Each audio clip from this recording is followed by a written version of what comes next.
Hi all, I'm Deirdre with Second Wind Vintage, and today I'm going to show you excuse me, the dry method for applying a decoupage image to your furniture.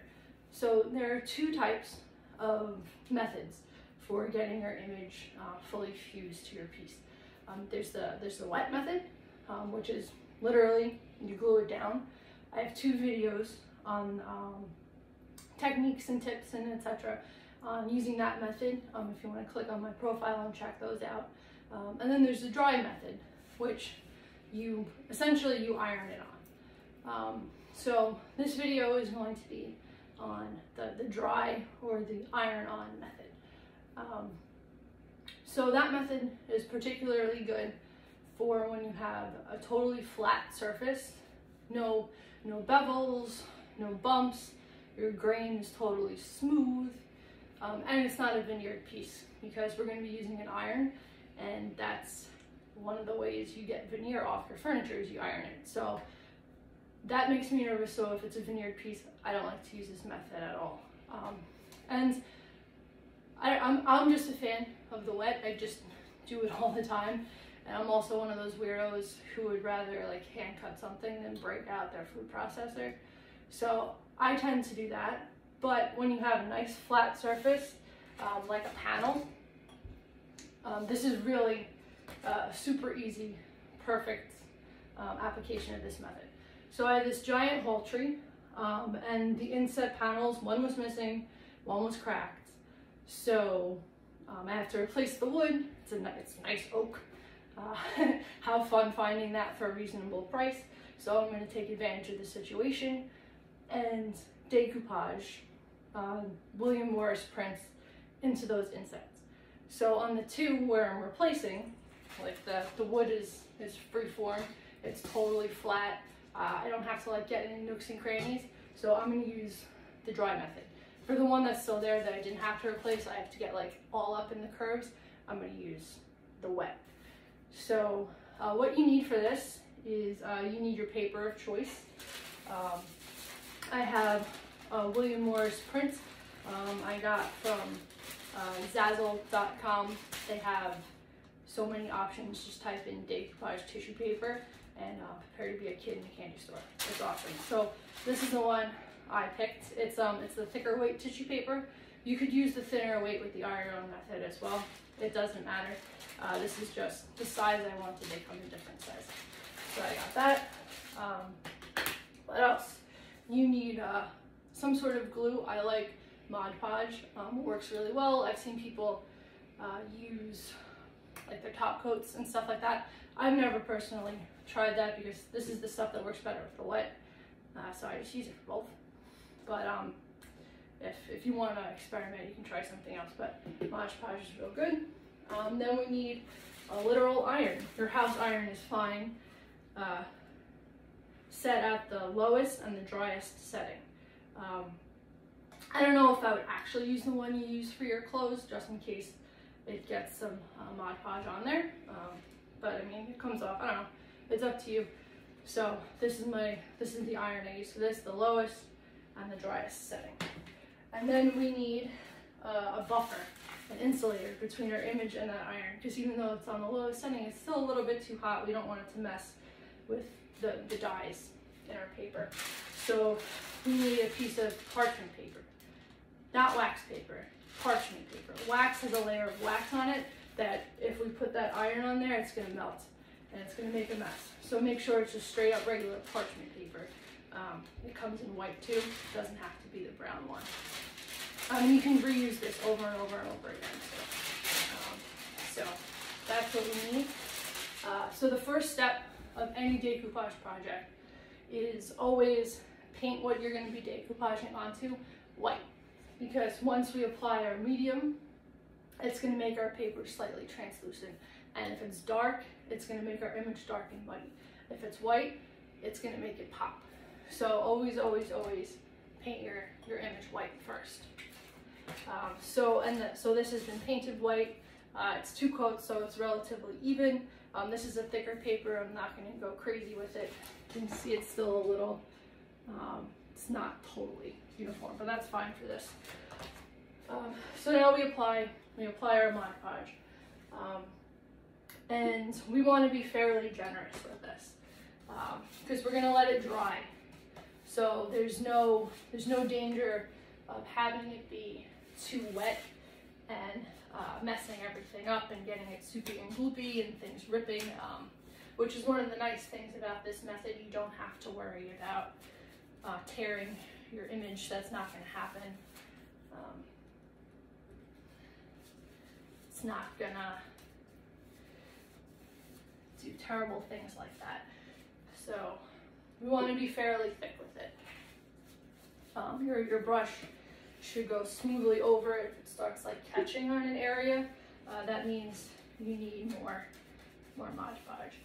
And Mod Podge goes on kind of like an opaque, kind of like your water-based varnishes do.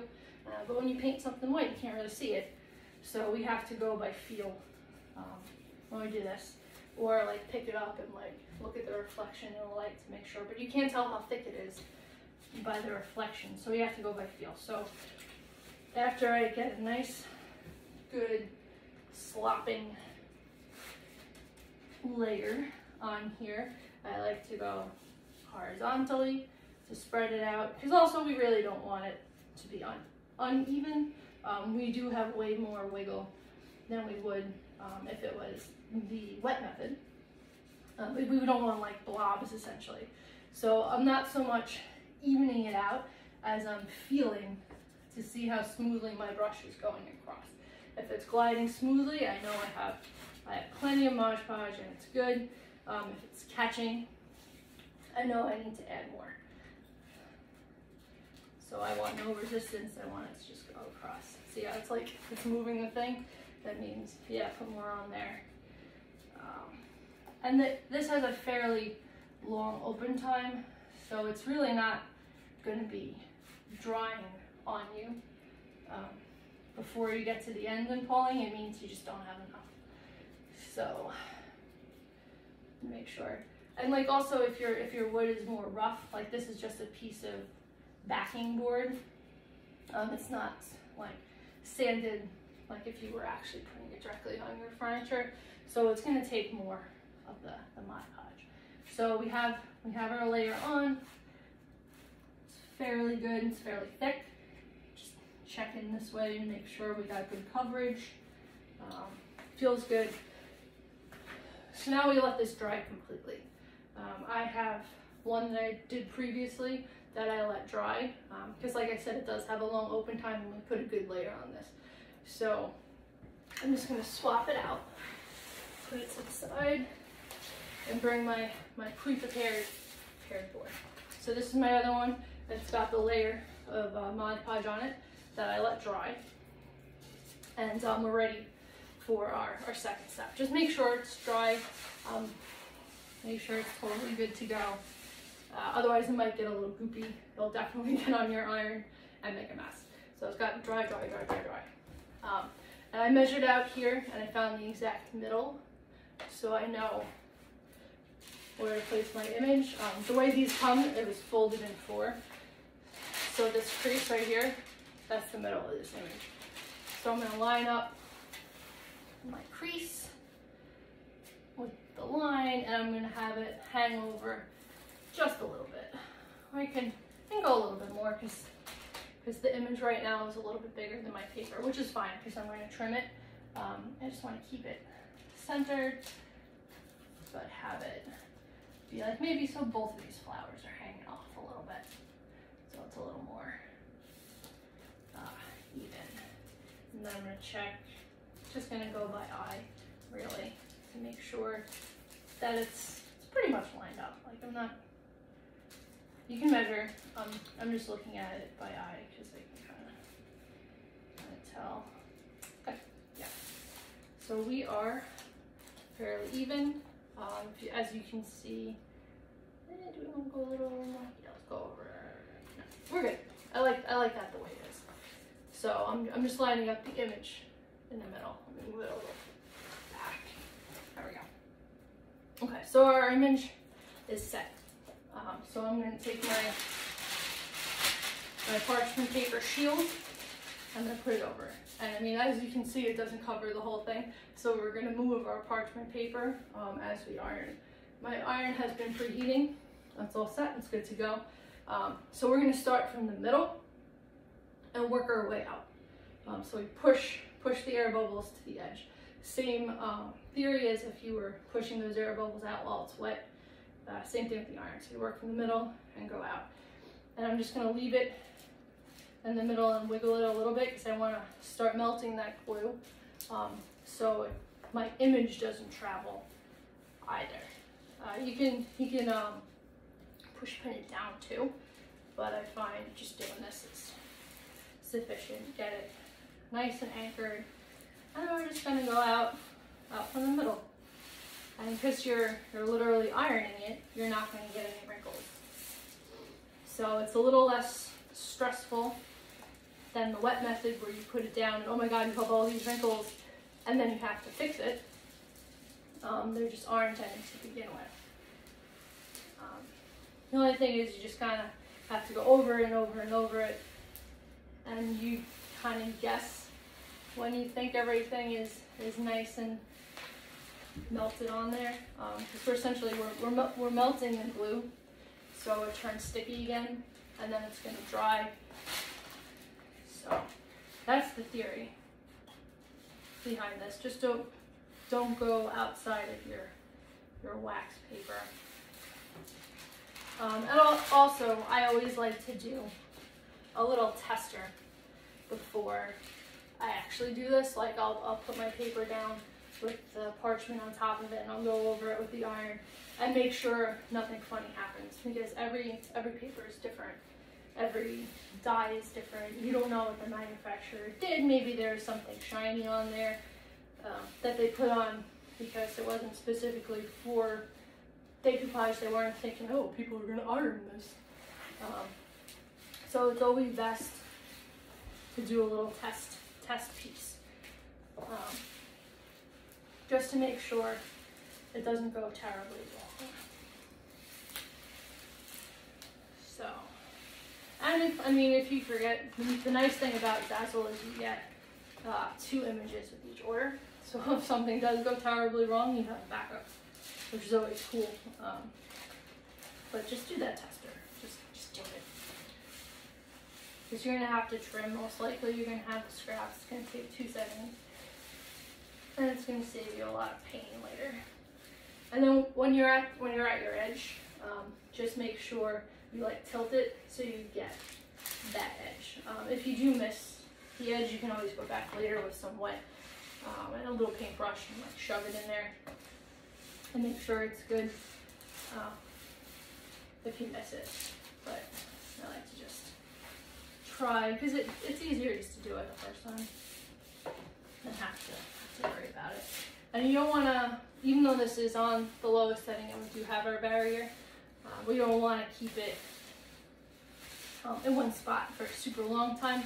We don't want to tempt the ironing gods, the ink gods, everyone. Just keep it moving. Like you're ironing a shirt, that's pretty much it. And it should be good. The only thing with this, even though there's 0 chance of wrinkles, there is a chance you might get a bubble. So a bubble is either you missed the spot with the glue, or you went too fast over it with the iron and it didn't melt and get sticky enough so your paper didn't adhere to it. We're not going to know that happened until our piece cools down, and then we'll see it'll look like a literal bubble. If that happens, put 1 top coat on it, and half the time as the top coat dries, it'll pull it back down, it'll soak through the paper, everything will be cool, no need to worry. If it doesn't fix itself with 1, then you take, you cut a little tiny slit in it using a razor blade, an X-Acto knife, something like that, and tiny little paintbrush, re-stick your glue in there, wet, and just tamp it back down with your finger. So, things always go wrong when you're decoupaging. That's just what happens. It's kind of a jerk.